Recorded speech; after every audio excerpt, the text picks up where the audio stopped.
A gente usa muito em consultoria, a gente fala muito isso, nós falamos muito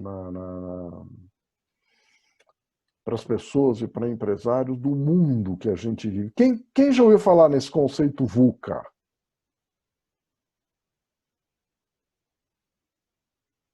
Vocês já ouviram falar nisso? VUCA é o mundo em que a gente vive. Esse mundo em que a gente vive, ele é volátil, ele é incerto, incerto de uncertainty, em inglês. Ele é complexo, ele é extremamente complexo e ele é ambíguo, né?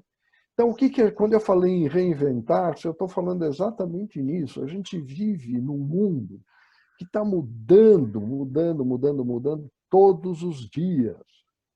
Que ele é incerto, a gente muitas vezes não sabe qual é a direção que o mercado está seguindo, que o mundo está seguindo, né?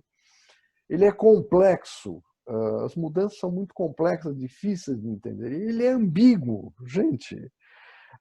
Ele é ambíguo. As coisas nunca são ou preto ou branco, tem muito cinza, né? Um exemplo para vocês, tem vários exemplos que essa pandemia trouxe para nós aqui. Mas eu vou citar um exemplo. Eu sofro de um problema, uma artrite reumatoide. Eu, a cada 3 meses, eu tenho uma consulta com o meu médico, né? E ele me prescreve medicação, muda e tal, e pede uns exames para ver se não tem efeito colateral, né? E com a pandemia, o que aconteceu? Eu deixei de ir no consultório dele todos os meses, a cada 3 meses. Eu passei a fazer consultas virtuais. Aí eu falei, puxa vida, aí o remédio é controlado e tal, como é que a gente faz? Ele falou, não, agora tem um negócio novo aqui que a gente tem uma receita virtual, eu te dou um código, você vai na farmácia, com esse código você compra um remédio. Gente, olha que mudança bárbara isso. Alguém previu isso? Isso já estava disponível. Isso simplesmente foi estimulado, foi acelerado, essa mudança foi acelerada por uma pandemia, que é o mundo que a gente está vivendo. Então, quem quer empreender tem que estar muito ligado nisso. Por exemplo, esse médico provavelmente ele vai fechar o consultório dele, ou ele vai diminuir o consultório, ou ele vai ter um consultório compartilhado 2, 3 vezes por semana, alguma coisa ele vai fazer para baixar o custo fixo dele. Mas ele vai ser muito mais produtivo, ele vai ser muito mais eficiente com essas consultas virtuais, né? Então, esse é o mundo VUCA. A gente tem... por que eu estou falando isso? Para olhar o lucros e perdas, para olhar o seu negócio e saber o que está acontecendo. E finanças é um excelente meio de diagnóstico para entender isso, né? A gente tem aí algumas vítimas desse mundo VUCA, né? Quem conhece, não vou falar de todos, mas sei lá, falando de 2 aí mais conhecidos, né? Blockbuster e Kodak. A Kodak foi a empresa que inventou a câmera digital.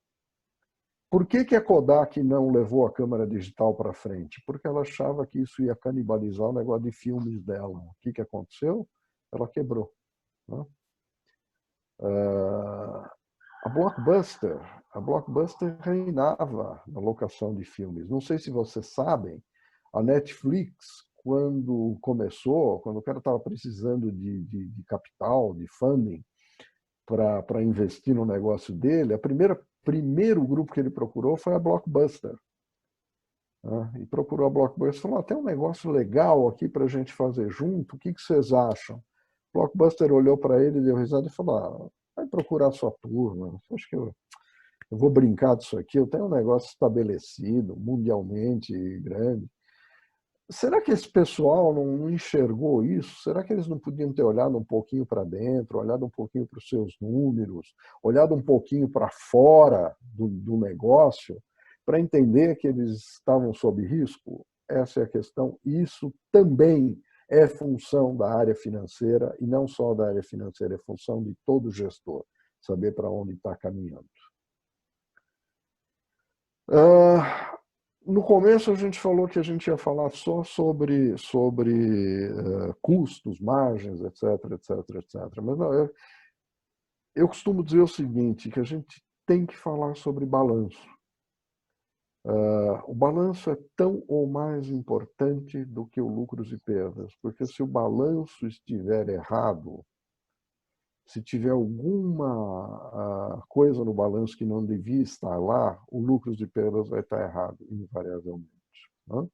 Então, o que é um balanço? Todo mundo ouve falar em balanço, quem é financeiro sabe, o que é um balanço patrimonial. Se a gente passar uma régua aqui, o balanço, ele, em primeiro lugar, ele é uma igualdade. Né? Eu tenho ativos, que são todos os meus direitos, e tenho aquilo que a gente chama de passivo, que são as minhas obrigações. Né? Quais são os meus direitos? Vamos fazer. Se eu falei que isso é uma igualdade, eu tenho aqui do lado de cá o meu ativo, que são meus direitos, é o meu caixa. Muito simples isso, gente, coisas essenciais, conceitos. Eu tenho aquilo que eu chamo do meu ativo circulante, que é o meu contas a receber, os meus estoques, as minhas despesas antecipadas. E eu tenho o meu permanente, que é o meu imobilizado, as minhas participações acionárias em outras empresas e o ativo diferido, que é o goodwill. Muito bem. Aí, do outro lado, para fechar essa igualdade, eu tenho o meu passivo circulante, que é o meu contas a pagar, os meus impostos a pagar, as minhas provisões. Depois eu tenho os meus empréstimos, se eu recorrer a banco para buscar empréstimo. E para fechar essa equação aqui, ó, então eu tenho aqui o ativo, que é desse tamanho azul, o meu circulante mais meus empréstimos. Para fechar essa equação, o que, que eu tenho? Eu tenho o meu patrimônio líquido, que é o capital e lucros acumulados. Né? Então eu fechei a minha equação. Quando eu digo que isso é tão ou mais importante,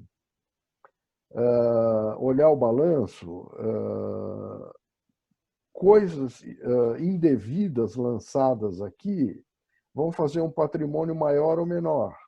Isso chama-se enganar a comunidade, enganar investidor, enganar acionista, enganar banco. Né? Quem não se lembra, quem aqui se lembra do antigo Banco Nacional, que faliu? Você sabe o que o Banco Nacional tinha? O Banco Nacional ele tinha aqui na carteira dele de contas a receber um valor enorme de itens que não existiam. Foram colocados ali para inflar patrimônio, senão ele teria patrimônio negativo. Né? Tem um outro exemplo também, isso saiu muito no jornal, também antigo, Casa Centro. Os bancos brigavam para emprestar dinheiro para a Casa Centro, porque achavam que era um cliente sólido. Né? Só que ele não registrava todos os empréstimos. Ele era uma empresa de capital fechado, ele não registrava esses empréstimos. Então, ele tinha um lucro maior e um patrimônio maior. Né? Então, essa é a importância da gente ter um balanço equilibrado, sempre equilibrado. É importante a gente olhar isso aqui também, esse ativo circulante, passivo circulante. Esse índice aqui, se eu tenho 100 aqui no circulante, tiver no ativo circulante e tiver 300 no passivo circulante, alguma coisa está errada. Eu vou estar inadimplente logo, logo, eu não vou conseguir pagar as minhas obrigações.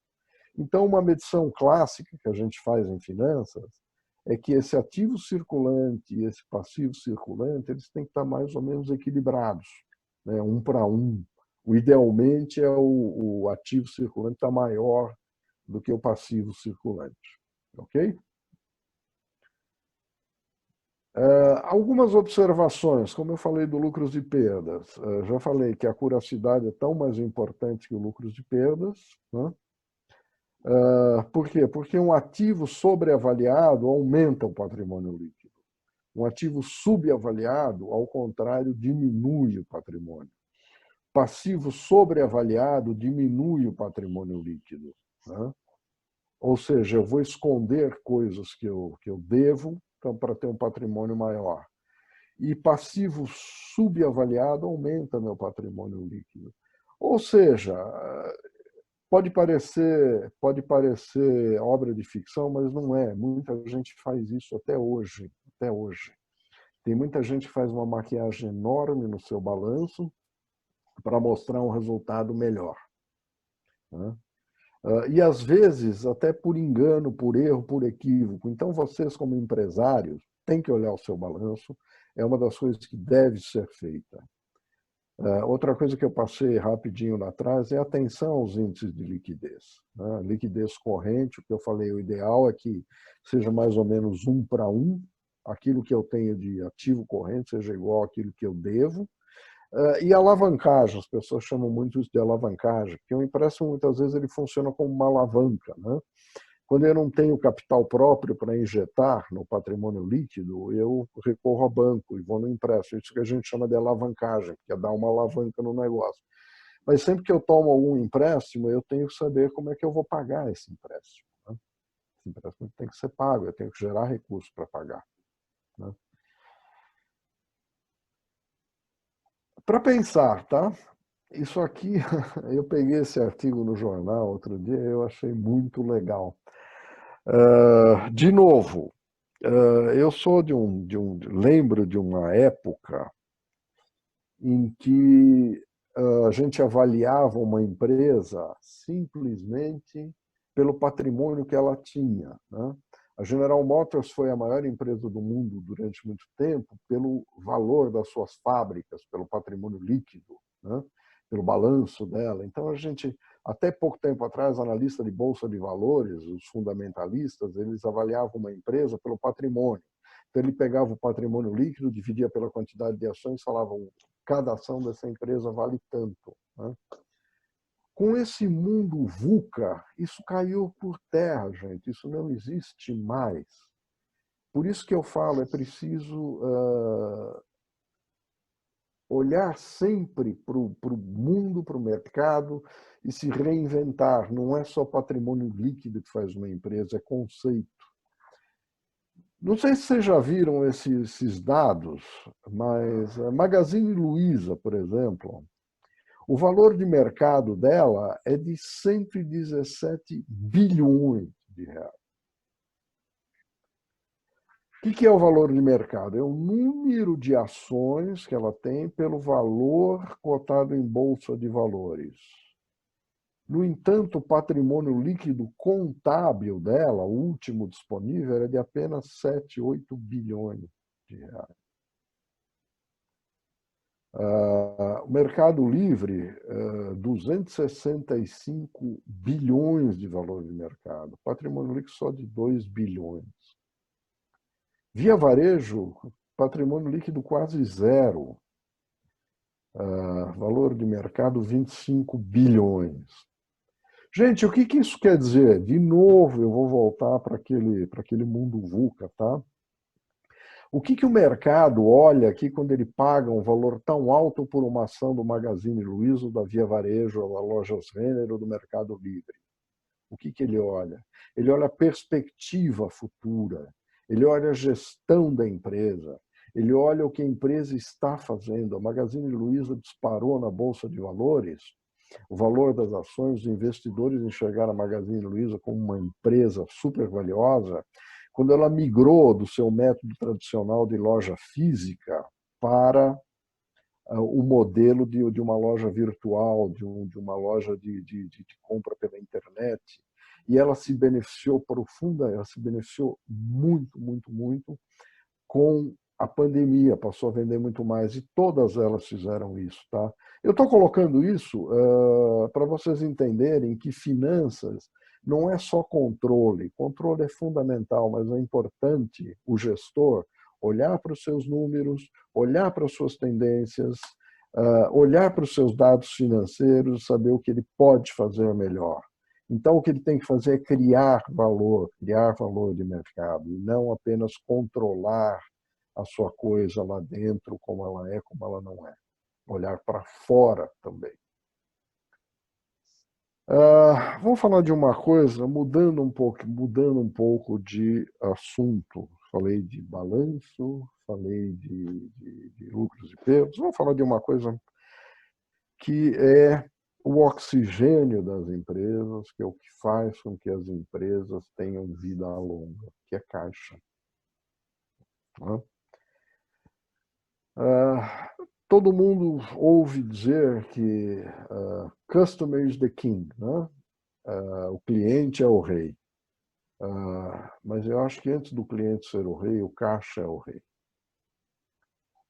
Porque se você não tiver caixa para suportar uma situação difícil, se você não tiver um bom negócio que te permita contratar empréstimos e pagar esses empréstimos, você está na beira do penhasco e vai cair dele um dia. Tá? Então, zelar pelo caixa é fundamental. O caixa é mais ou menos um cofre, que tem que ter um cadeado muito forte e tem que ser administrado de uma forma extremamente espartana. Né? Eu vou contar aqui uma historinha para vocês, uma historinha que eu conheci, que eu vivi. Eu conheci um empresário, né, aliás, o filho de um empresário, o pai dele, dono de um complexo empresarial, com muitas empresas no ramo petroquímico, na indústria de autopeças e outros. O filho dele, que eu conheci muito bem, um cara muito, muito educado, muito bem informado, nas melhores faculdades do mundo, uma pessoa com quem você conversava. Ele tinha uma visão estratégica fantástica, ele falava muito bem, ele muito articulado, mas ele não executava nada. Ele sonhava, sonhava, sonhava e saía fazendo. Né? Ele quase quebrou o império que o pai deixou para ele, a ponto de, num determinado ponto, o pai chegou para ele e falou, colocou um tio para ser uma espécie de um tutor dele. Ele tinha uma irmã. Ele tinha uma irmã que era irmã, né? Na época de uma sociedade machista, a irmã era só irmã, né? A busca de um bom casamento e tal. E a irmã tinha um negócio, um sonho. Ela queria criar uma empresa de cosméticos, né? E ela tanto infernizou a vida do pai, que o pai não sabia mais o que fazer, deu $100.000 para ela, na época, para começar uma empresa de cosméticos. Muito bem. Essa moça, na época, ela, com $100.000, criou uma empresa de cosméticos. Ela chegava na empresa todos os dias às 7 horas da manhã. A primeira coisa que ela olhava era o fluxo de caixa, o que tem para receber, o que tem para pagar, como está a nossa venda, qual é o nosso prazo de venda, qual é o nosso prazo médio de pagamentos, como é que a gente vai olhar o caixa, como é que está o caixa hoje, como é que ele vai estar na semana que vem. Ela punha fogo em todo mundo, ela incendiava todo mundo para gerar o caixa. Bom, com esse estilo dela, ela transformou a empresa dela numa empresa muito grande, muito conhecida, muito famosa, com os $100.000 que ela ganhou do pai. Depois de alguns anos, 10 ou 15 anos, eu não sei, ela vendeu essa empresa por muitos milhões de dólares para uma empresa, para uma empresa internacional, para uma empresa global, e ainda ficou com a representação dessa empresa aqui no Brasil. O que eu estou querendo dizer para vocês é o seguinte: atitude no caixa é fundamental. Ter a chave do cofre, saber o que está acontecendo e levar isso de uma maneira espartana é a razão do sucesso de praticamente todo empresário. Caixa, de uma maneira muito simples, é isso aí. Né? Eu tenho, lá em cima, eu tenho o que alimenta meu caixa? Vendas à vista, contas a receber, empréstimos, quando eu não tenho esse alimento, quando eu preciso de um empréstimo para alavancar, eu vou buscar, não é pecado. E o dinheiro do acionista, que é o aumento de capital. Isso aí coloca a caixa, coloca o caixa. E o que sai? Fornecedores, salários, encargos, impostos, aluguéis, juros, dividendos, etc, etc, etc. Quer dizer, gerir isso aqui, fazer a gestão dessa coisa é extremamente importante. Né? Prazo de fornecedores é essencial, negociar as despesas sempre são fundamentais, e saber onde é que está esse nível para manter isso sob controle. Tá? Algumas ações, né? Vamos falar de algumas ações de caixa. Primeiro, o capital de giro. O capital de giro é o maior ladrão de caixa que tem. O maior ladrão de caixa que tem. Pois, se eu gero resultado e jogo isso em capital de giro, eu aumento o meu estoque de uma maneira absurda, eu tenho estoques desnecessários, ou eu tenho contas a receber, eu vendo a 90 dias e pago meus fornecedores a 30. Isso é o caminho para o abismo. Tá? Então, eu tenho que administrar muito bem o meu capital de giro, não posso deixar esse capital de giro crescer, né? Ele pode crescer um pouco em função de crescimento de vendas, mas ele tem que ser muito bem administrado. Quando eu falo administrar, algumas ações básicas é estender prazos de contas a pagar, quer dizer, negociar prazos mais dilatados com fornecedores, que é o que os supermercados fazem, né? Eu falei lá para vocês que as margens dos supermercados são muito baixas, mas eles têm prazos longos para pagar seus fornecedores. Reduzir os prazos de contas a receber. Então, sei lá, o mundo ideal é eu ter 60 dias para pagar fornecedor e receber em 30 dias do cliente. Isso é uma mundo ideal. Ou, na pior das hipóteses, ter prazos semelhantes. Ter uma eficiência na cobrança, não permitir aquelas contas vencidas no meu contas a receber. Reduzir os meus estoques, eu trabalhar com um estoque mínimo, correndo alguns riscos. Tá? E tem algumas outras que pouca gente pensa. Tá? Tem eu trabalhei como diretor financeiro, eu passei por tudo nessa vida, passei por fase de falta de caixa, de dificuldade de caixa, de chegar na véspera de pagar salário e não ter dinheiro. Tá? E a gente começou a fazer algumas ações. Uma delas é essa aí, que todo mundo faz. Né? Todo mundo quer fechar o mês com uma foto muito bonita. Né? Então, se eu quero fechar o mês com uma foto bonita, eu faturo tudo que eu posso no último dia do mês. Quantas empresas fazem isso? Né? Só que faturar no último dia do mês gera um grande buraco no caixa. Né? Porque vocês sabem muito bem que os impostos sobre as vendas, que sei lá, se somar IPI, ICM, etc, etc, etc, pode bater 30 e poucos por cento, né? Mais de 30%. E esses impostos vencem, creio que no 20º dia do mês subsequente. Então, a simples diferença entre faturar no dia 30 e faturar no dia 1º quer dizer o seguinte, quer dizer que você vai jogar os impostos 30 dias lá para frente. Né? Fazer isso no primeiro mês derruba a venda, sim, mas se fizer isso no primeiro mês, perder venda e depois manter isso numa base corrente, vocês vão gerar um caixa de uma vez só, espantoso para o seu negócio. Eu fiz isso uma vez, no primeiro mês apanhei para burro da matriz, mas depois mas gerei um caixa enorme e depois isso perpetuou no caixa. Né? Eu falei em negociar prazos com fornecedores, mas às vezes em alguns segmentos, em alguns negócios, é perfeitamente possível conseguir estoques consignados de fornecedores, só pagar o fornecedor quando isso vende. A GM fazia muito bem isso em uma das fábricas lá em Gravataí, no Rio Grande do Sul. O fornecedor entregava o produto para eles, eles tinham os componentes do carro para eles tinham um rastreamento muito bom do número de chassi do carro quando era vendido, e ele só começava a contar o prazo de pagar o fornecedor quando o carro saía do pátio. Fazer um planejamento tributário, a gente tem muita coisa aqui, a gente paga, a maioria das empresas paga muito imposto sem necessidade, e tem, sem querer fraudar nada, sem querer fazer nada que seja legal, mas tem formas de reduzir impostos. Né? E aquilo, negociar sempre. Né?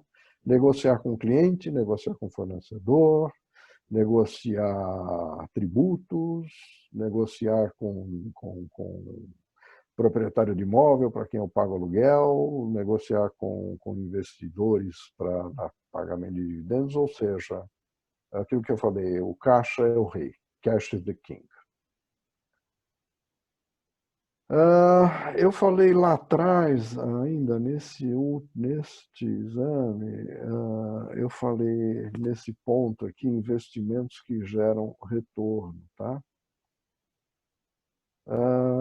Passar rapidamente por análise de investimentos, nós falamos muitas empresas foram para o abismo, caíram do abismo porque investiram sem critério, gente. Investir, qualquer coisa que vocês coloquem no negócio de vocês tem que dar retorno. Investimento sem retorno é jogar dinheiro fora, está ligado ao caixa. Né? Ninguém gosta de jogar dinheiro fora. Principalmente investir em ativos. Né? As pessoas às vezes gostam de ter uma sede bonita, de ter uma máquina de última geração. Né? Eu outro dia fui no dentista e conversava com ele estava querendo colocar uma impressora 3D para fazer coroas, para ele não ter que mandar para um laboratório fora, e ele podia ganhar tempo, essa coisa toda. Ele me perguntou se eu achava que era um bom negócio. A primeira coisa que eu falei para ele, eu falei, bom, vamos colocar os dados num papel, coloca os dados no papel, depois a gente conversa. Né? Quantas coroas você faz por mês? Qual é o custo dela quando você paga para fora? Quanto isso vai te trazer de melhora de resultado, quantas coroas a mais você vai fazer, e ele disse que ia fazer isso aí, mas exatamente para ele tomar essa decisão, porque podia ser muito legal para ele falar, não, no meu consultório eu tenho uma impressora 3D aqui, eu faço coroa na hora. Tá? Legal, mas e daí? Esse seu investimento vai se pagar? R$ 400.000, que ele me falou? Tá? Então é muito importante esse conceito, o ativo ele gera valor. Tem que gerar valor para o negócio. E não simplesmente gerar aparelho. Ele tem que gerar riqueza. Ele tem que trazer resultados futuros. Né? E isso é um assunto meio pesado, mas não é um propósito aqui, não é um curso de matemática financeira, mas é apenas mostrar isso para vocês, como isso funciona. Tem alguns conceitos básicos que vocês precisam estar familiarizados. Taxa mínima de atratividade. Quando eu faço um investimento, eu quero saber quanto que eu tenho que ter de atratividade. Se é 5%, 10%, 15%, o risco. Por exemplo, no Brasil, hoje o juro, a taxa Selic está muito baixa, está em 3%, abaixo de 3% já. Agora, se eu vou tomar, se eu sou um bom risco, eu vou pagar 10%, 15%. Se eu vou tomar dinheiro emprestado, então, sei lá, eu vou definir se eu tenho caixa, se eu vou tomar emprestado, o risco do meu negócio, qual é a taxa de atratividade. Então, eu vou definir de uma certa quantidade de dinheiro que eu vou colocar no negócio, quanto eu quero ter, qual é o mínimo que eu quero ter de retorno. Qual é o tempo que eu quero ter? 1 ano, 2, 3, 5, 10? Né? Qual é a minha taxa interna de retorno? Qual é o meu valor presente líquido? São conceitos. Né? Passando rapidamente por isso, o que é a taxa mínima de atratividade? Eu já falei, é o mínimo que eu quero receber pelo investimento que eu faço. Payback é o período de tempo necessário para que aquilo que eu investi retorne para o meu bolso. Né? O payback descontado é o período de tempo para recuperar o investimento, mas o investimento, esse retorno trazido a um valor de hoje, quer dizer, claramente um valor de R$ 100 daqui a 5 anos, é muito menos do que R$ 100 hoje, é isso que eu quero dizer. E o valor presente líquido, o que é o valor presente líquido? Esse talvez seja o conceito mais importante. Ele leva em conta o valor do dinheiro no tempo. Todas as entradas e saídas de caixa são tratadas no tempo presente. Essa formulinha é muito simples. O valor presente líquido é igual ao valor futuro dividido por 1 mais o I, que é a taxa de juros, elevado ao período, né, ao período N. Isso aí a maquininha HP faz, o celular faz essa conta, fluxo de caixa celular faz, ninguém precisa ser um profissional de matemática financeira para fazer isso, mas é saber o que está atrás, né? E a taxa interna de retorno é aquela taxa de retorno que faz com que o meu valor presente líquido seja igual a zero depois desse investimento. Eu vou mostrar um exemplo prático rapidamente para vocês. Se eu fizer um investimento de uma unidade monetária 250, no ano 1 ele me retorna 55, no 2, 60 e assim sucessivamente, né, até 75. E no fim, essa máquina, esse ativo, eu posso vendê-lo por 20, né, no fim de 5 anos. Legal. Aí a primeira coisa que eu faço? Eu pego esses valores de geração de caixa futuro e trago para valor presente naquela fórmula, né? Nesse caso, eu assumi que a minha taxa média, a minha taxa mínima de atratividade é 12%. É 12% que eu quero, não importa por quê. Eu analisei, é 12% que eu quero. Então, o 55 do primeiro ano, se eu deflacionar para 12%, eu vou ter 49%, o 60% eu vou ter 47%, e assim sucessivamente, né? Até que o 75 do ano 5 vira só 42 trazido ao valor presente, que é essa mesma base desse valor de investimento, né? Se eu colocar isso aqui numa planilha, eu tenho esse fluxo de caixa no período 0, menos 250, ano 1, 2, 3, papapá, papapá, papapá, aqui 75 mais 20, 95. O meu fluxo de caixa acumulado ele vai ficando assim, né? Ele vai sendo reduzido pela entrada de caixa, e aqui no terceiro ano, no quarto ano, ele praticamente zera e gera um fluxo positivo. Se eu pegar esse valor presente líquido já deflacionado, a situação muda um pouquinho, né? Aí eu falo, bom, meu valor presente líquido no fim do período acumulado é esse, é 0,2, ou seja, praticamente minha taxa interna de retorno é 12%, que era o que eu queria, então o investimento passa no teste. O payback simples que eu falei, ele é de 3 anos, por quê? Porque ele zera aqui, no quarto ano ele já está positivo, então ele é 3 anos e 10 meses. Por que 10 meses? Porque aqui o 78 dividido por 12 dá um valor e sobrou 65, que dá os 10 meses. E da mesma maneira aqui embaixo, aqui embaixo ele se paga descontado em 5 anos. Gente, essa é uma análise que sempre que a gente for fazer um investimento, ela tem que ser feita. Ela tem que ser feita, né? Ninguém pode fazer investimento no escuro simplesmente porque é legal fazer aquele investimento, porque é legal ter aquela máquina, porque é legal ter aquele prédio, porque é legal ter aquele carro, porque é legal ter isso, porque é legal ter aquilo. É fazer e esperar retorno. Empresa é negócio, e quem põe dinheiro numa empresa quer ter retorno. É a mesma história lá do meu dentista que está querendo colocar a máquina de fazer as coroas numa impressora 3D, que ele acha que isso é legal, que isso vai dar uma exposição para ele vai colocar no Facebook, sei lá o que ele vai fazer. Mas o que eu falei para ele, eu falei, o que isso traz de retorno? Em quanto tempo? Sei lá, deixa ele analisar. Tá bom? Avançando um pouquinho, a gente ainda está no tempo, vamos falar de planejamento financeiro para fechar, né?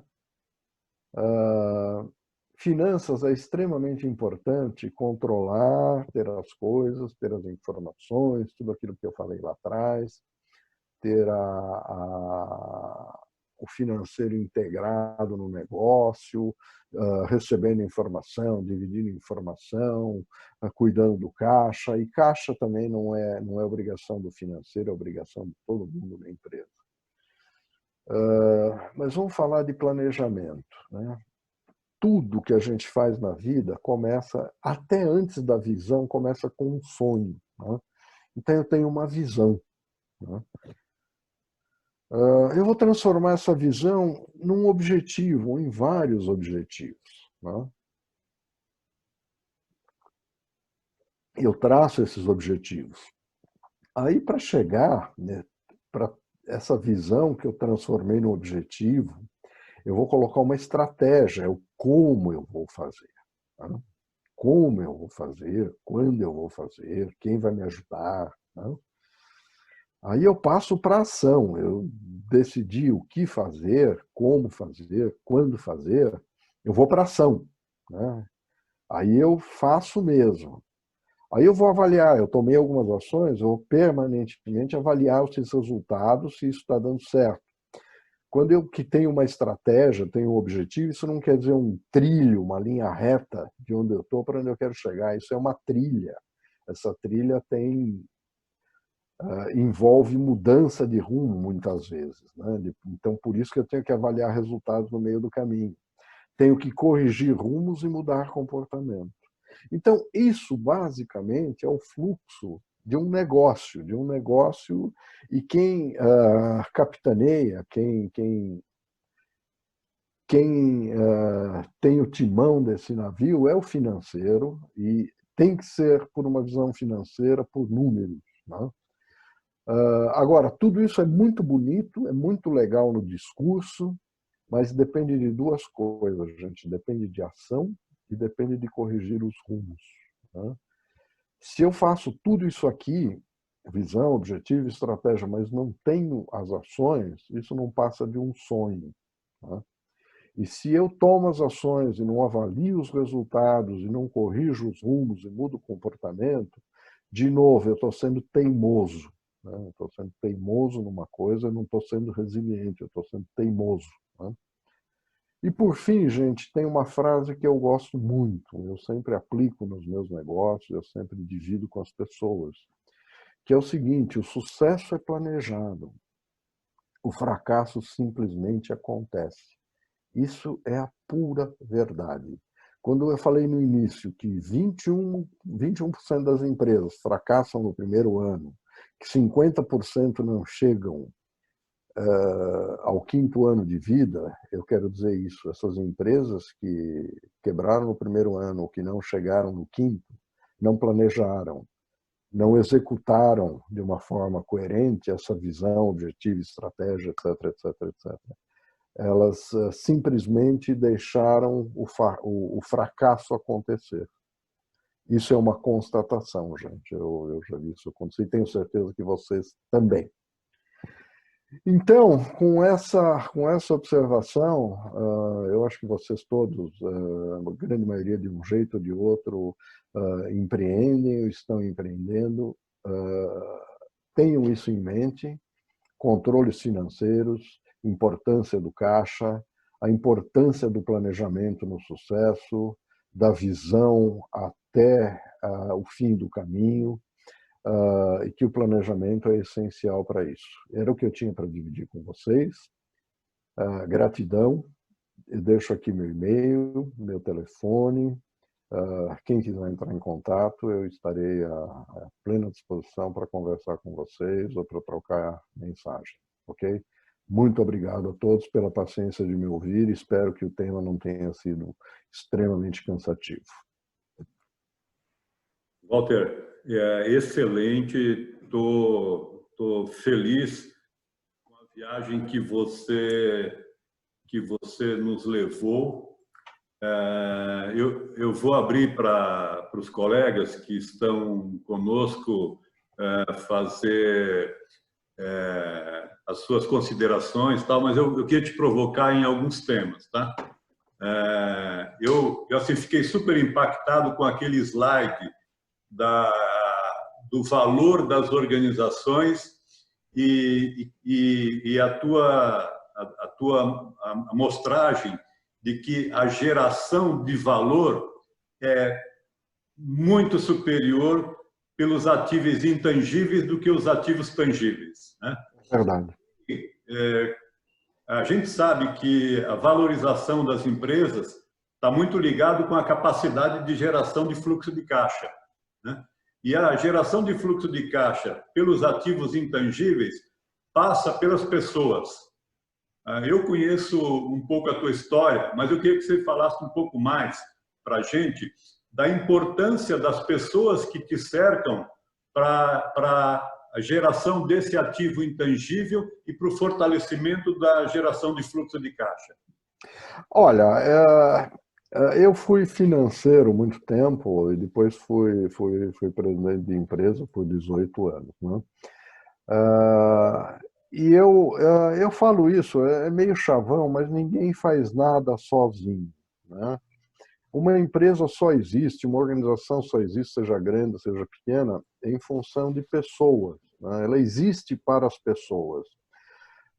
E um gestor de verdade, ele pode ser o número um, o número dois, ou ele pode ser gestor de uma equipe, ele só consegue resultados quando ele divide informação, quando ele tem humildade para aprender, quando ele tem disposição para ensinar, né? E quando ele está próximo da equipe, quando ele está próximo. Então, se você pega, por exemplo, essas empresas que geraram valor, o que essas empresas têm em comum, né?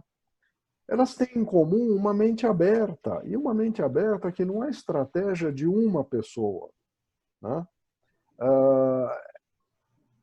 É uma empresa que elas olham para o futuro e elas estão sempre mudando. Elas estão sempre mudando, elas estão sempre se reciclando. E o mercado permanece isso. O mercado percebe isso claramente. Agora, isso não é estratégia de uma pessoa, isso é estratégia de um grupo, liderados por uma pessoa. Beleza. Está aberto o microfone para quem quiser, quem desejar se manifestar, fazer alguma pergunta para o Walter, enfim. Esse é um momento colaborativo.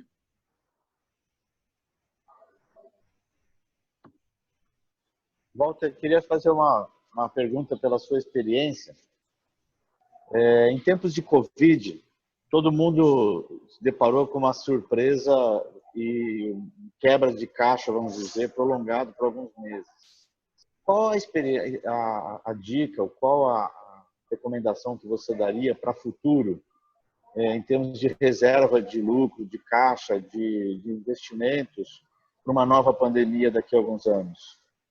Quanto que a gente deveria guardar por mês, por exemplo, pensando em uma nova pandemia? Olha, eu não sei se guardar por mês, mas eu acho que tem que olhar um pouco para dentro e saber o que você pode guardar, né? Estabelecer um valor que você pode guardar é o seguinte. Eu vou te dar um exemplo. Posso falar isso porque é público, mas a KPMG, a empresa de auditoria, resolveu desmobilizar 40% de suas instalações físicas daqui para frente, independente de Covid ou não. No meio do Covid, foi uma das estratégias. Eles falaram, olha, nós vamos tirar 40% de nossa instalação física e os nossos colaboradores vão fazer 40% de home office, ou de trabalho virtual, né? Com isso, eu não vou falar aqui, mas o valor que eles vão economizar é de muitos milhões num ano. É uma coisa tão simples. Então, o que eu quero dizer é o seguinte, todo mundo tem seu negócio, alguns não têm caixa, né? Outros, alguns que não têm caixa, mas têm um negócio promissor, conseguem se financiar com investidores, conseguem buscar investidores ou conseguem buscar no banco. Mas é fundamental ter um colchão de caixa para esses momentos, né? Não sei se grande ou se é pequeno, mas ter a despesa no nível menor possível, menor possível. Quem tem, por exemplo, despesa de aluguel, eu conheci muita gente que foi renegociar com o proprietário de imóvel, dizendo, olha, eu parei, eu não posso pagar. O que você quer que eu faça? O que nós podemos fazer juntos? Então, é negociar tudo, é negociar aluguel, é negociar plano de saúde, é negociar telefonia e trazer dinheiro para dentro, né? Trazer dinheiro para dentro.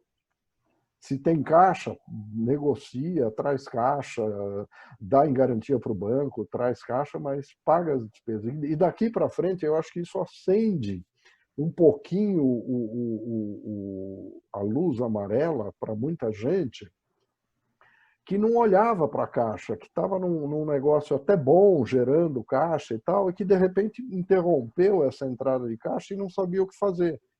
Só que essa inanição pode levar à morte, né? Walter Chesley, falando em inanição, né, o que eu tenho percebido? Como você bem colocou, primeiro, parabéns pela sua apresentação, gostei muito. E você, num determinado ponto, você foi muito feliz falando que, né, a área financeira é um grande cadeado e que a gente tem que cuidar muito bem da chave desse cadeado. A minha percepção é que com a pandemia, né, o cuidado muito mais do que redobrou. E aí o que acontece? Todo mundo agora está segurando o caixa o máximo possível. A minha grande preocupação é que isso está gerando uma recessão no país gigante, né? E o grande receio é provocar uma quebradeira monumental, né? E o país levar aí anos ou até décadas para se restabelecer. Eu pintei uma visão muito negativa, né? Eu queria ver qual a sua análise. É tão negativo assim? Ou tem alguns aspectos aí que vai minimizar isso? Não, eu acho que não é tão negativa, não. Eu acho que não é tão negativa, não. Eu sou um otimista por natureza.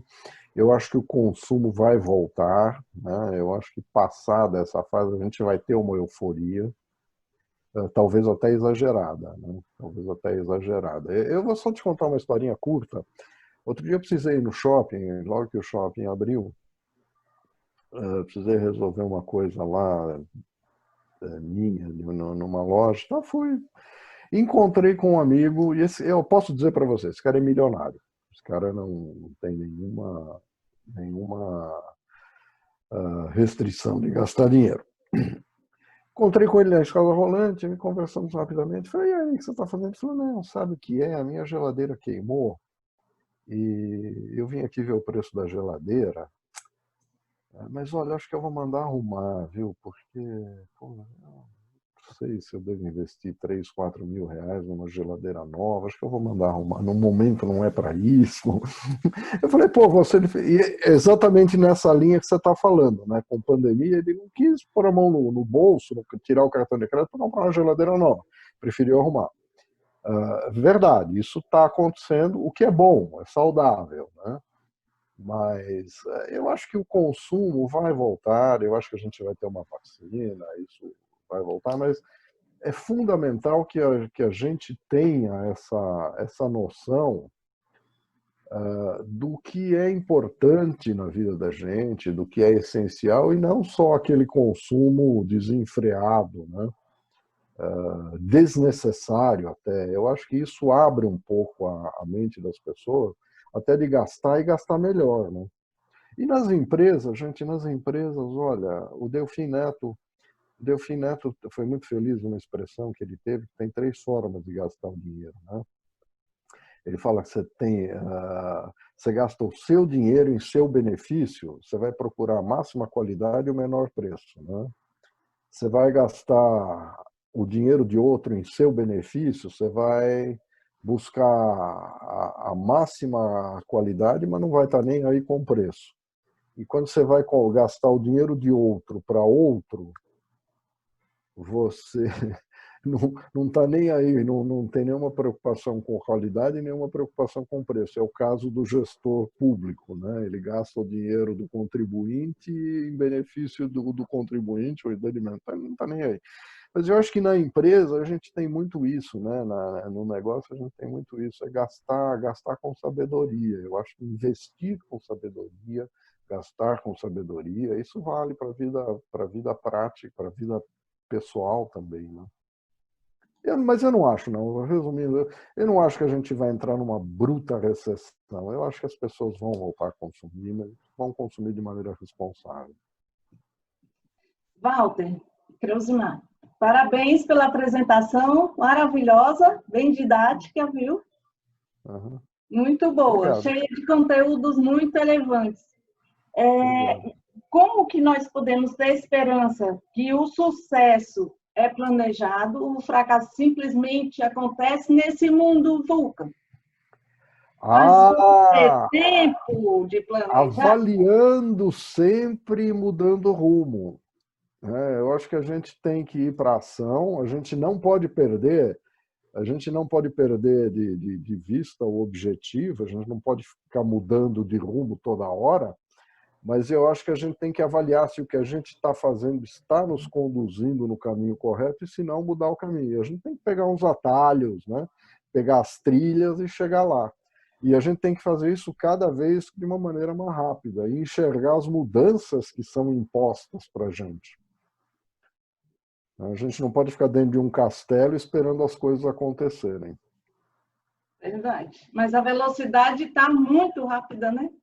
Está muito rápida, está muito rápida, está muito rápida e olha só que coisa interessante, né? Eu falo isso um pouco também, quer dizer, eu já passei por muita coisa na vida e um dos maiores desafios para mim ainda é me manter sempre atualizado com as coisas que estão acontecendo e para poder tá nesse mundo. E eu acho que eu tenho conseguido isso, mas eu tenho conversado muito com gente aí de outras gerações, essa geração de 20 e poucos anos, 30 anos.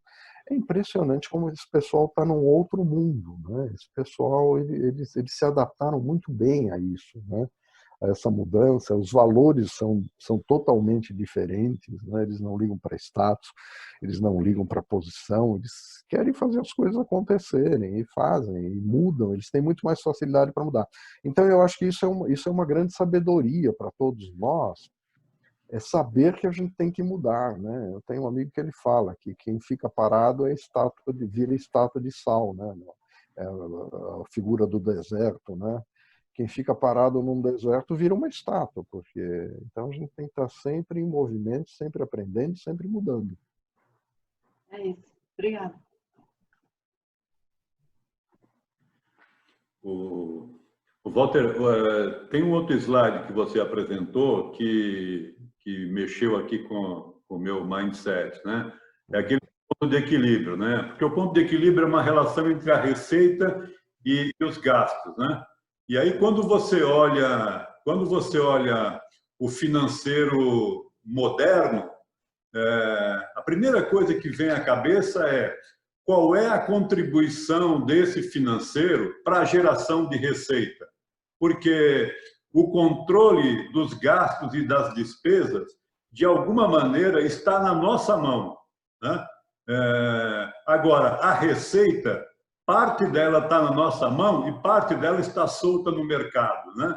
E aí, fala um pouco para a gente um pouco dessa experiência do financeiro como apoiador na geração de receita. O financeiro ele apoia muito na receita, até auxiliando em financiamento, mas principalmente encontrando formas de equacionar com o cliente, até mexendo em preço, margem, mexendo em prazo de pagamento. Eu falei, olha, prazo de pagamento às vezes é muito extenso, mas o financeiro tem que ter a flexibilidade suficiente para sentar com a área comercial e mudar condições pré-estabelecidas de acordo com o momento para gerar uma receita, porque às vezes você perde uma receita grande, uma receita importante por uma bobagem, por uma questão que a companhia é rígida, né? Às vezes peanuts, né? Não, a minha Peanuts você acaba perdendo o negócio. 30 dias, eu não mexo em 30 dias. Mas o cliente quer pagar em 45, e é um negócio grande. Então, aí o financeiro entra e fala, não, tá bom, ele só pode pagar em 45, mas olha, e se a gente colocar um pouquinho mais aqui pelo financiamento, se a gente fizer isso, se a gente fizer aquilo, se a gente der mais aquilo. Quer dizer, o financeiro ele tem que estar presente no dia a dia do negócio para favorecer. E a mesma coisa com fornecedores, às vezes, participar de negociações com fornecedores ou dar essas ferramentas para que a área de compras ou que a área comercial negociem com clientes e fornecedores, visando sempre uma condição melhor para a empresa. Legal. A gente já está no horário. Mais alguém quer falar? A gente vai ter um momento aí da Sara. Oi, Rosângela, pode falar. Eu fiquei curiosa para saber qual foi a empresa de cosméticos, que ele falou da empresa de cosméticos, lá do investimento. Eu fiquei, quem foi essa líder feminina? É a Cristiana Arcangeli. Cristiana Arcangeli. Ah, obrigada. Legal. A Sara vai ter um momento aí depois da foto para fechar, mas, Sara, coloca o nosso... Tem mais 2 slides só que eu quero compartilhar com vocês, né?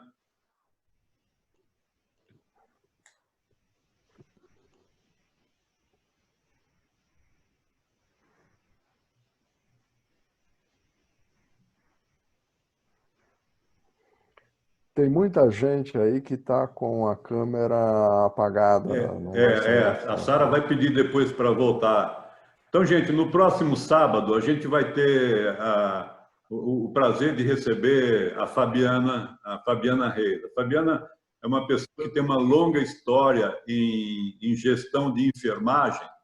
E aí tem um tema que a gente vem discutindo, e esse ano é o Ano Internacional da Enfermagem.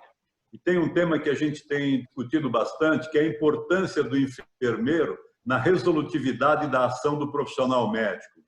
E o enfermeiro, ele é o profissional que vive intensamente o dia a dia da unidade hospitalar.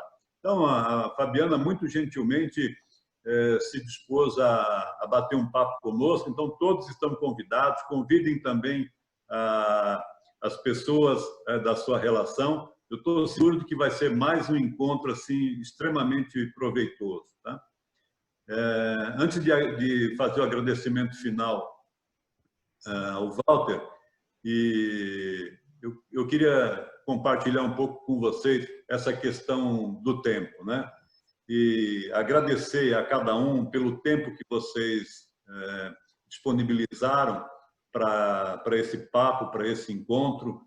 Eu estou assim muito feliz. Tem muitas dicas que o Walter passou e que eu já vou incorporar aqui no meu trabalho, na minha atividade. E acho que cada um de vocês também, se parar um pouquinho para pensar, certamente tem coisas que foram abordadas aqui, que mesmo algumas que eventualmente a gente já conhece, mas desperta e chama a atenção para um olhar diferente sobre os temas, né? A gente sabe que todo mundo tem 24 horas e o grande diferencial é a gente escolher o que fazer nessas 24 horas, né? Eu não sei quem já assistiu ou quem conhece, tem uma série na Netflix chamada O Código Bill Gates, né? O Bill Gates também tem 24 horas, né? Como eu tenho 24, como a Rosângela, como o Walter, todo mundo. Vale a pena assistir essa série. Quem ainda não assistiu, vale a pena assistir. E tem muito a ver com você escolher o que você vai fazer no seu tempo, né? Eu estou feliz porque vocês escolheram usar essas 2 horas do sábado da manhã de vocês para a gente bater esse papo. Sou muito grato, Walter, a você pelo seu tempo, pela sua disponibilidade. Eu estou absolutamente convencido de que foi muito bom. Acho que algumas pessoas se manifestaram e certamente cada um, acho que tem assim uma gratidão muito forte por esse tempo. De novo, obrigado mesmo. E eu desejo a todos vocês um fim de semana assim muito rico, muito proveitoso. E aí eu vou passar para a Sara, que é a nossa anja da guarda, né? O nosso encontro. De novo, agradecendo a cada um de vocês pela companhia, pela presença e recomendando a cada um de vocês que reflitam sobre o que fazer com o tempo de vocês, né? Muito obrigado, Sara.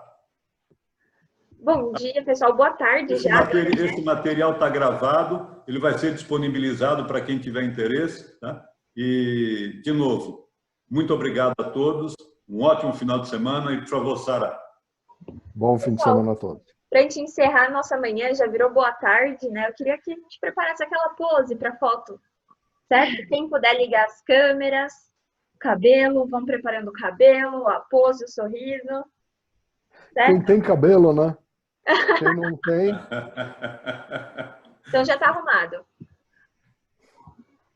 Todo mundo ok? 1, 2, 3, o sorrisão e... Prontinho, pessoal. Muito obrigada. Bacana, gente. Muito obrigado a todos. Um grande abraço e um ótimo final de semana a todos. Bom dia. Obrigado, Raimundo. Tchau, tchau. Obrigada, bom final de semana a todos. Bom Obrigado, final de Walter. semana a todos, gente. Até semana que vem. Até. Tá aí. Tchau, tchau. Tchau, tchau.